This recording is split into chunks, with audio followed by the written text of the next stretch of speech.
ఈ నేపథ్యంలో ఈ రెండు రకాలుగా చిన్న ప్రొడ్యూసర్లకు అన్యాయం జరుగుతోంది. థియేటర్లు అందుబాటులో రాకపోవడము, అంతేకాకుండా ఈ విధానం ద్వారా ఏవైతే కొత్త విధానాలు ఏవైతే ఉన్నాయో అవన్నీ కూడా ఈ గిల్డ్ అనేది తీసేయడం లాంటి విధానం కూడా ఎక్కువగా కోరుతున్నారు చిన్న ప్రొడ్యూసర్లు. ఎందుకంటే ఇది కనుక కొనసాగితే చిన్న నిర్మాతలకు సంబంధించినటువంటి భవిష్యత్తు ఉండదనేది వాళ్ళు ప్రధానంగా ఆరోపిస్తున్నటువంటి అంశము. ఇందులో నిజంగానే థియేటర్లు అందుబాటులో లేకపోవడం వల్ల కూడా చాలా వరకు సినిమాలు ఆగిపోతున్నాయి.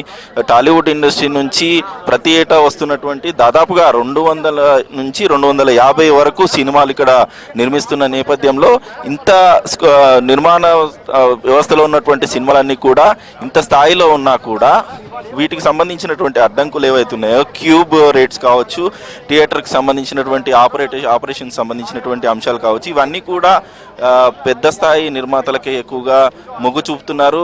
ఏవైతే రిలీజ్లు ఉన్నాయో అవన్నీ పెండింగ్ అవుతున్నాయి. ఇవన్నీ సమస్యలను పరిష్కరించేందుకు చిన్న నిర్మాతలకు ఏవైతే ఉన్నాయో అది మన ప్యానెల్ ద్వారానే అవకాశం ఉందనేది వాళ్ళ వాదన.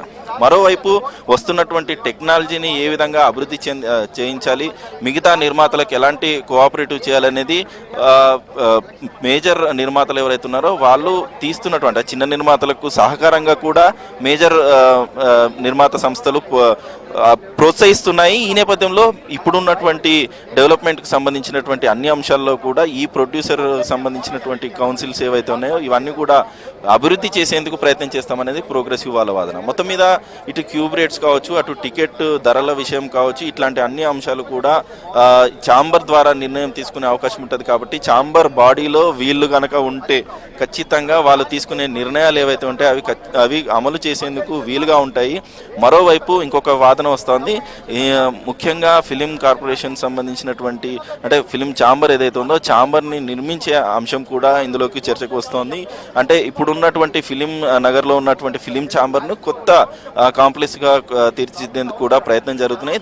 దాదాపుగా ఇది ఒక 10 సంవత్సరాల నుంచి చెప్తున్నా కూడా జరగట్లేదు అనేది చిన్న నిర్మాతల ఆరోపణ. ముఖ్యంగా ఎందుకని అంటున్నంటే ఈ నిర్మాతలకు సంబంధించినటువంటి వస్తున్నటువంటి ప్యానెల్స్ కూడా ఏవి కూడా ఇవి అమలు చేయట్లేదు అనేది ప్రస్తుతం ఇక్కడ వస్తున్నటువంటి ప్రధానమైనటువంటి ఆరోపణ. ఈ ఆరోపణలన్నింటినీ ప్రస్తుతం ఎన్నికల్లో పాల్గొంటున్నటువంటి ఎవరైతే 2 ప్యానెల్స్ ఉన్నాయో వీళ్ళందరూ కూడా ప్రామిస్ చేస్తున్నది కొత్త ఛాంబర్ని నిర్మించి కొత్త టెక్నాలజీని అందరికీ అందించే విధంగా అన్ని సెక్టార్లకు అందించే విధంగా కూడా చూస్తామనేది ప్రస్తుతం వాళ్ళ వర్షన్ అయితే వినిపిస్తోంది. మొత్తం మీద ఎలక్షన్ అయిన తర్వాత ఎలాంటి నిర్ణయాలు తీసుకుంటారు, కొత్త ఛాంబర్ ద్వారా ప్రెసిడెంట్ని ఎన్నుకున్న తర్వాత వాళ్ళు ఎలాంటి నిర్ణయాలు తీసుకుంటారో ఈ ఎన్నికల తర్వాతనే క్లారిటీ వచ్చే అవకాశం అయితే క్లియర్గా తెలుస్తుంది. రాజేంద్ర.